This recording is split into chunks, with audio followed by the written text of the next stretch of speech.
gentlemen, the Joseph Schlitz Brewing Company of Milwaukee, Wisconsin presents The Halls of Ivy, starring Mr. and Mrs. Ronald Colman.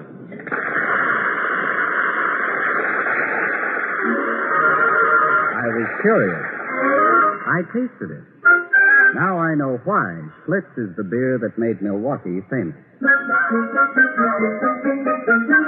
If you like good beer, you'll find it pays to be curious and learn about Schlitz for yourself. And now, The Halls of Ivy.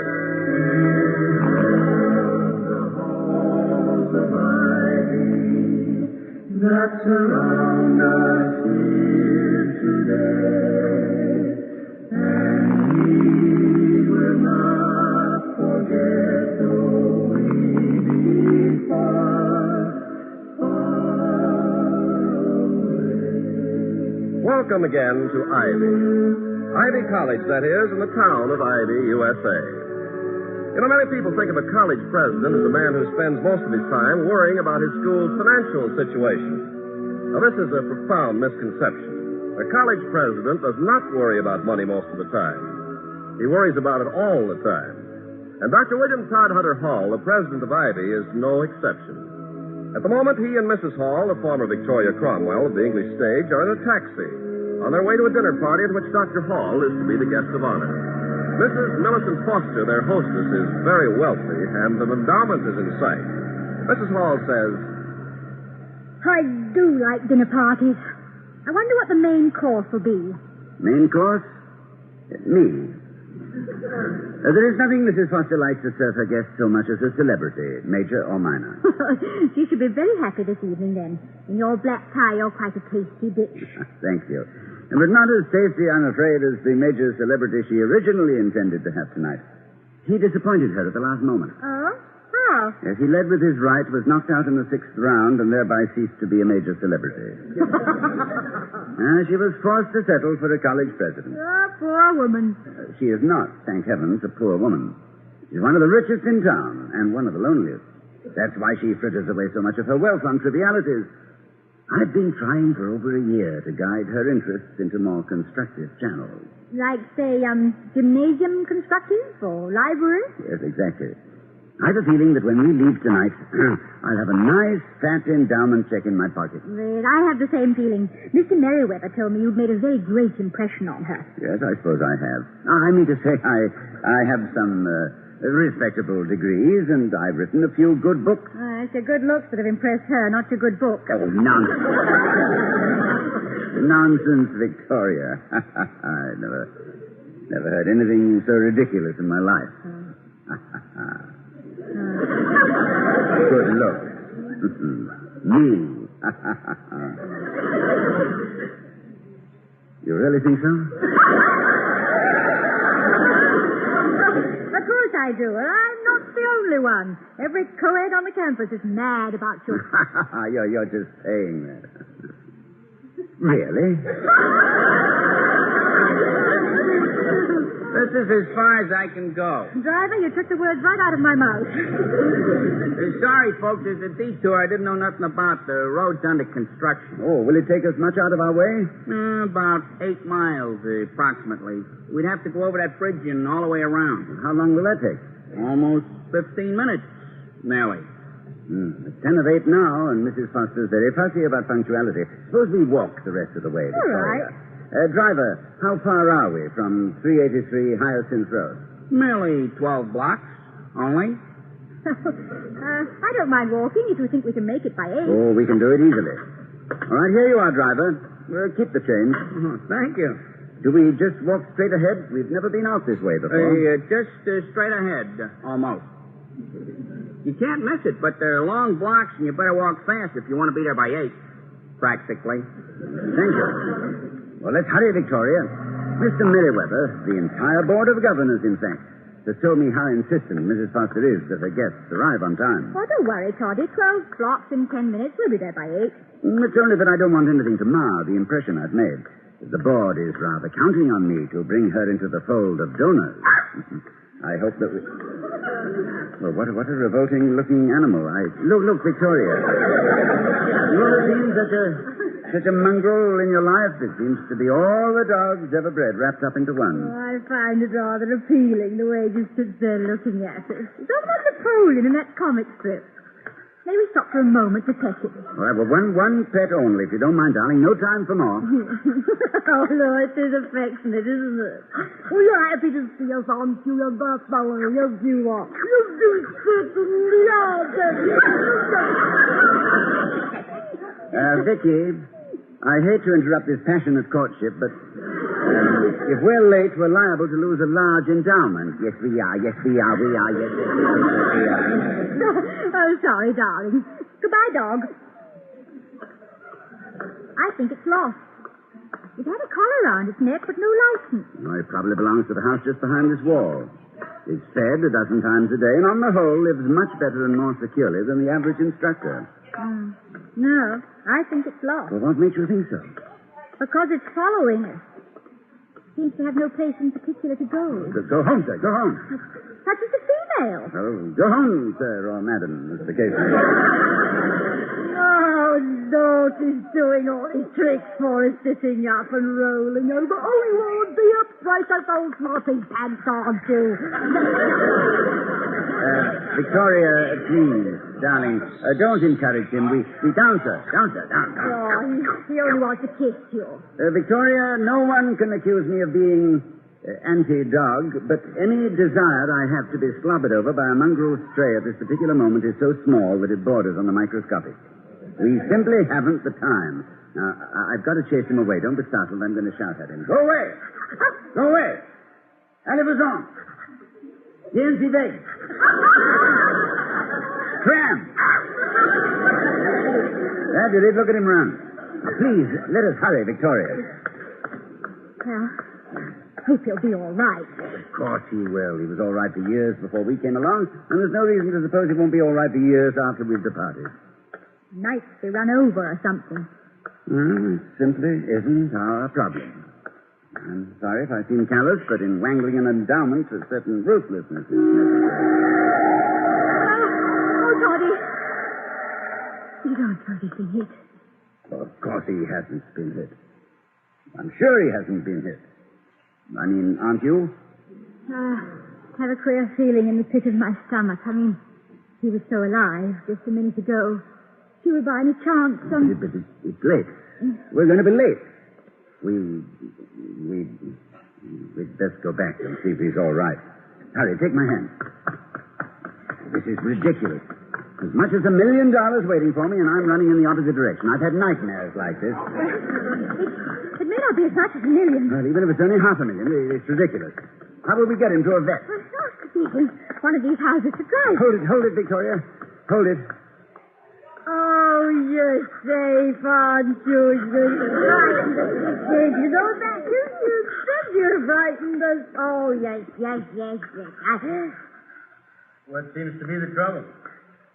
Dog annoying you? No, not at all, officer. No, he's a very friendly dog. Too friendly, in fact. He's been following us for the last 10 minutes, and it seems likely to go on ad infinitum. I mean, he seems likely to go on endlessly. I know what ad infinitum means, mister. What makes you think I don't?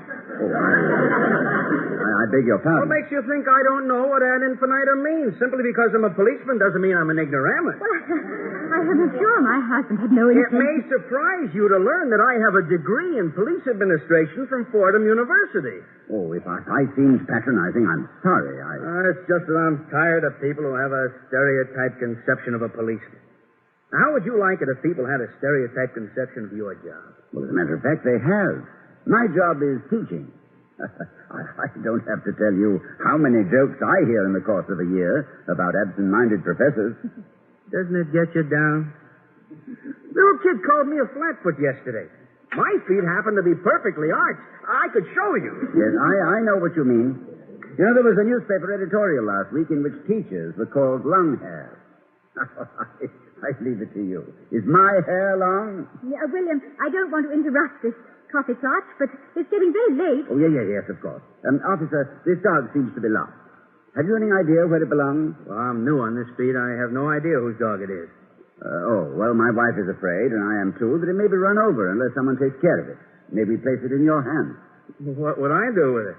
I have 8 more hours before I'm relieved. The sergeant drives past to check up on me, finds me walking the dog. I'm liable to wind up patrolling way out of Marie Antoinette Plaza, near the garbage dump. Why don't you take it with you? Well, we're on our way to a dinner party, and if we came with a stray dog... I see what you mean. It would be, shall we say, outre. How was that? Yes, outre, of course. Yes, it would be très outre. Can't you be persuaded to look after it for a few hours? It keeps you amused. I'm afraid amusement isn't what I'm here for. Look at that. I just ended a sentence with a preposition. Shows you how careless a man gets after he graduates. Oh, it's considered proper usage these days in some quarters. You don't say. Yes, as a colloquialism. Oh, I can't say that I approve. I'm a purist. Yes. So am I. Particularly when it comes to grammatic construction. I agree. As a matter of fact, I devoted an entire chapter to it in my book, Grammar and Its Effect on Social Behavior. Oh, I've read that. Did you write that? Boy, please, we're terribly late. Oh, yes, I'm sorry. Good heavens, look at the time. It's past 8.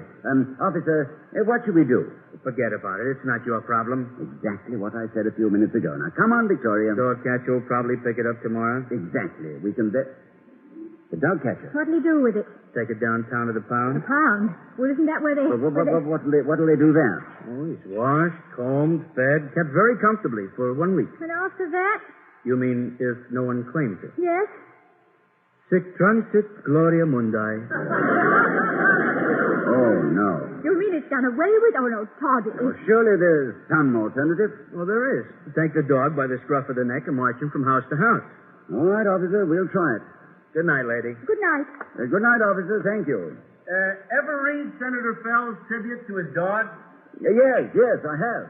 Fine rhetoric, don't you think? Yes, fine. Oh, fine. William. Yes. Night. Good night. What are we going to do? Do? I'll show you. Come here, Rover. Come here. You know what I'm going to do with you? I'm going to find your home. Now, Mrs. Foster is not going to like it, sir. Do you know what it's apt to cost me to get you home? $1 million. Yes, it is. $1 million. Yes, it is. $1 million. Yes, it is.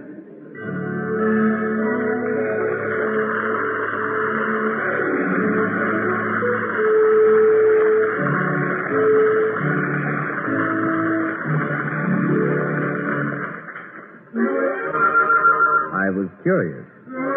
I tasted it. Now I know why Schlitz is the beer that made Milwaukee famous. Before we return to the halls of Ivy, let's hear the story of how one man developed a taste for family parties and Schlitz beer. Well, ordinarily, I look forward to family parties like I look forward to 2 weeks of rain on my vacation. Oh, but I make one exception. There's a certain relative of my wife who can win me away from my fireside any day. He's the one who introduced me to Schlitz beer, and I still thank him for it. I remember when this relative first invited us over for a family get-together. My wife wanted to go, and I didn't, so we compromised and went. On the way over, I visualized a dismal evening playing some game like charades, which I happen to particularly detest. But things began to look up the moment our host greeted us at the door and said, I hope you won't mind if we don't waste the evening playing silly parlor games. And when I discovered that we were both fly fishermen, well, I began to think of my host as more of a friend than a relative. It was just about then that he brought in the Schlitz beer. Well, the evening was full of pleasant surprises.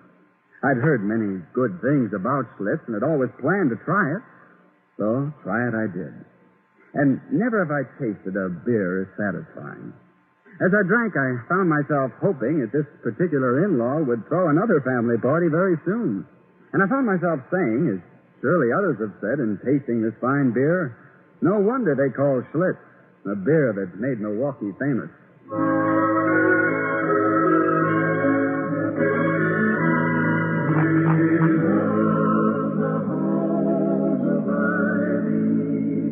That surround us here today.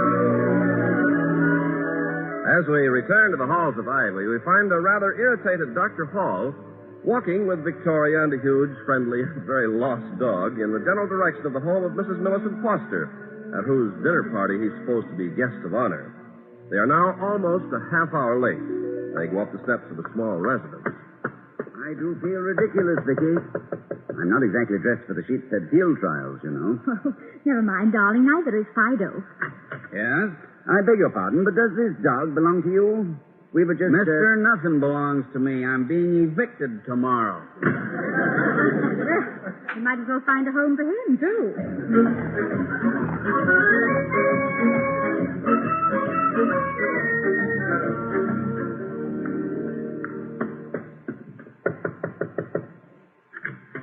Oh, how do you do? Good evening. We were wondering... Yes, I know.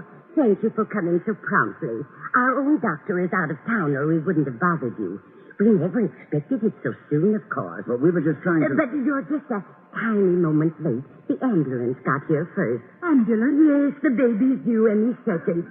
She's at St. Vincent's Hospital, Doctor. Oh, what a lovely dog you have. Good night. Oh, well...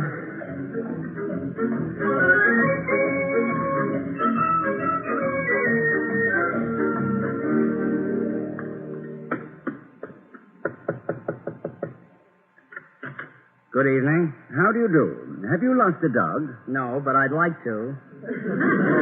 You don't quite understand. We found the dog. Are you from a quiz program? No, but we have a dog here, and we don't know where he lives. Well, ask him, mister. Ask him. I'm busy.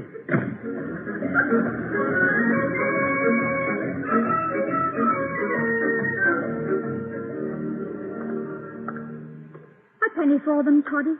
I'm thinking that Fido here is no ordinary dog. In fact, I suspect he's been planted here by some rival in competition for Mrs. Foster's endowment.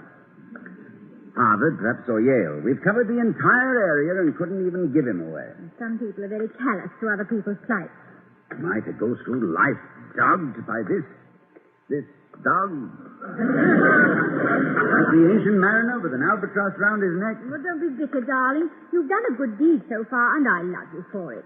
Remember, virtue is its own reward. Yes, I can see myself explaining that to the board. No, I didn't manage to get an endowment last night, gentlemen, but I was kind to an animal. They're not likely to canonize me for that and call me St. William. No, I suppose not. A dog. Man's best friend. Another myth exploded. Vicky, you've more influence with this monster than I. Make him stop doing tricks. You can talk to him. Well, shall I tell him to go away? No, better not. We may very shortly require a performing dog to help us earn our bread. When we're out with the tin cup.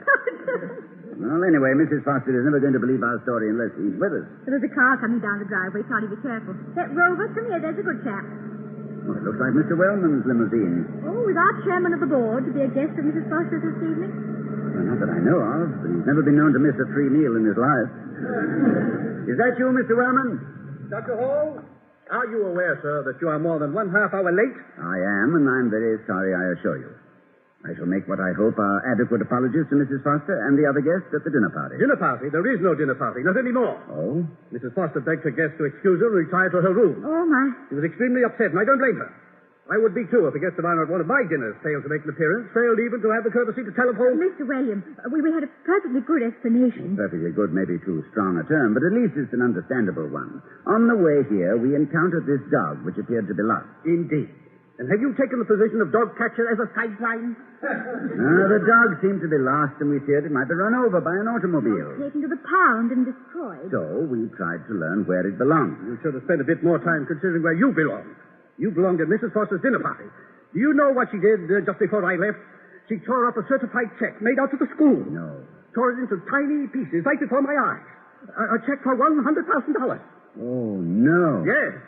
Needless to say, I am far from happy at this turn of events. I think events would have to turn a complete somersault for you ever to be happy, Mr. Wellman. Nevertheless, I am not bubbling over with happiness myself. I think you are very heedless, Dr. Hall. I'm of the opinion the rest of the board will agree with me. I don't wish to discuss the matter any further tonight. There is no necessity for you to go on to the house. Mrs. Foster has gone to bed. Well, I shall still try to see her to tender my apologies. You're wasting your time, Dr. Hall. At 10. Good night, Mr. Wellman. Good night. Carry on, Pearson. Well, that's that. I'm very sorry, not only for the money, but because I rather like Mrs. Foster and never intended to offend her. Perhaps you understand your explanation and even agree that you acted for the best. Fine words, butter, no parsnips. But a soft answer turneth away raw.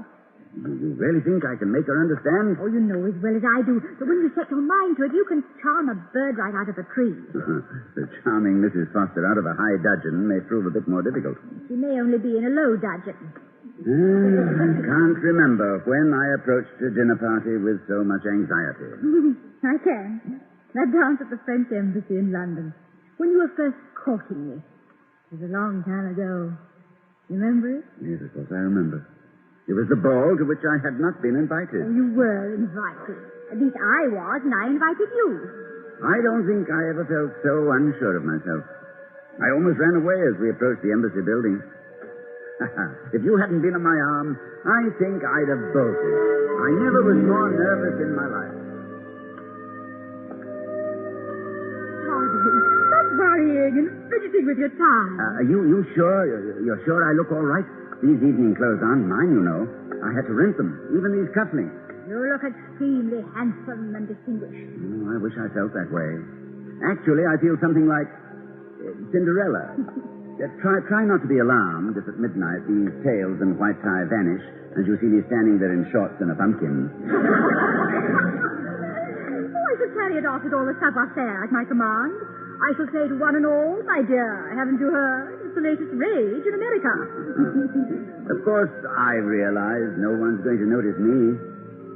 You're so beautiful this evening. Everyone will be looking at you. Oh, no. Not really. But I feel beautiful when you look at me like that. Oh, dear. What is it? What? Your opera hat is collapsing. Oh, no. It's like a card pretzel. Oh, it's been deflating all the evening. Oh, you seem to be balancing an untidy pancake on your head. I told the man something was wrong with it. Oh, Vicky, let's turn back. It's not just my topper. All my clothes. Sorry, stop it. Except that hat, which you can carry. You're impeccably dressed, and you're going to have an amusing and interesting evening. Stop worrying now. You disarrange your tie with your fidgeting. Here. Let me fix it for you. Yes, ma'am. The oddest thing about your eyes, Vicky, they change color. Sometimes they're as blue as a lake in the Adirondacks, than which nothing is bluer. But at this moment, your eyes are almost violet. I keep a large variety on hand. A little woman comes in and makes them for me at 2 shillings an hour. Try not to touch that tie again. I wish we had known each other longer. 2 years instead of 2 weeks. 2 weeks and 2 days. If we had, you'd know by this time that I'm not always like this. That I enter most situations with a certain aplomb. It's just that an embassy ball is rather a rich and sudden change of diet for a college professor on a sabbatical. After your first taste, you'll lap it up and come back for more. I'm not so sure of that. You know, this is very different from a social gathering at home. There I have the confidence and assurance of being known and in good standing.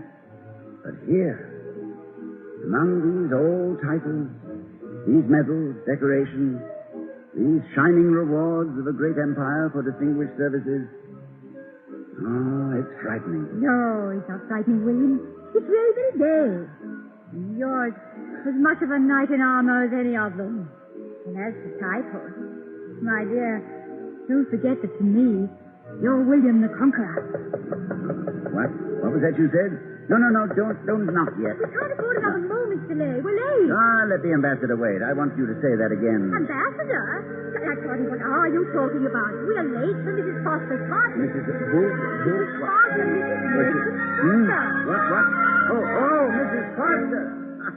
Good. Tardy, where were you? At an ambassador's ball in London, my dear, with a pretzel on my head. This is no time for daydreaming. Oh, good heavens, no. We've got to apologize to Mrs. Foster. Well, stay here with me, then. Good evening. Good evening. Is Mrs. Foster at home? Dr. and Mrs. Hall calling. No, wait, please. Don't shut the door. We wish to see her to apologize for... Teddy, someone for me? Yes, madam. Oh, Dr. Hall and Mrs. Hall. We would like to apologize, Mrs. Foster. That will be all, Kirby. Yes, madam. Mrs. Foster, we are so sorry you've been upset. Upset? Believe me, such a thing was furthest from our thoughts. You seem to have a positive genius for milk and water words. How would you feel if your guest of honor for the evening not only failed to appear, but didn't even notify you?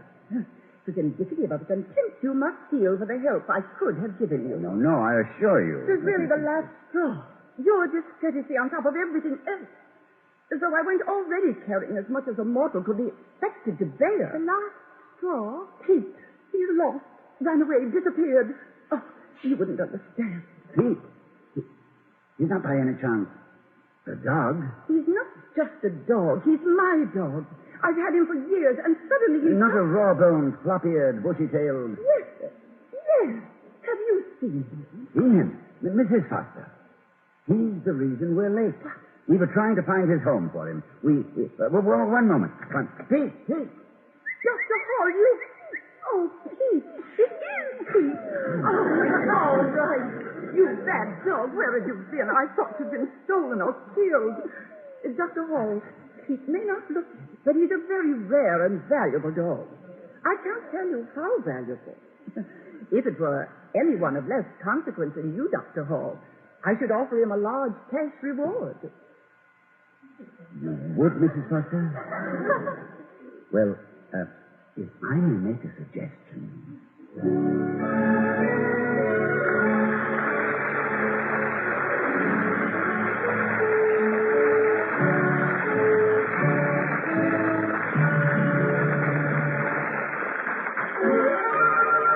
I was curious. I tasted it. Now I know why Schlitz is the beer that made Milwaukee famous. Now, here again are Mr. and Mrs. Ronald Colman. Well, wasn't that wonderful, Toddy? For rescuing her dog, Mrs. Foster gave you an extra $50,000 for the college. The reward of virtue. No virtue of mine. You might just as well give credit to the Town Planning Commission. If the road hadn't been under repair, we wouldn't have had to walk and wouldn't have seen the dog. Why not thank the taxi driver? He told us to take the shortcut where we found the dog. Or the policeman. If he'd taken the dog as we wanted him to, Mrs. Foster would never Or have... the horrible man who drove the car that frightened the dog. Or the beautiful wife of the horrible man who drove the car that frightened the dog. No, Toddy. Dinner's on the table. Oh, I'm sorry, my dear. Good night, everyone. Good night.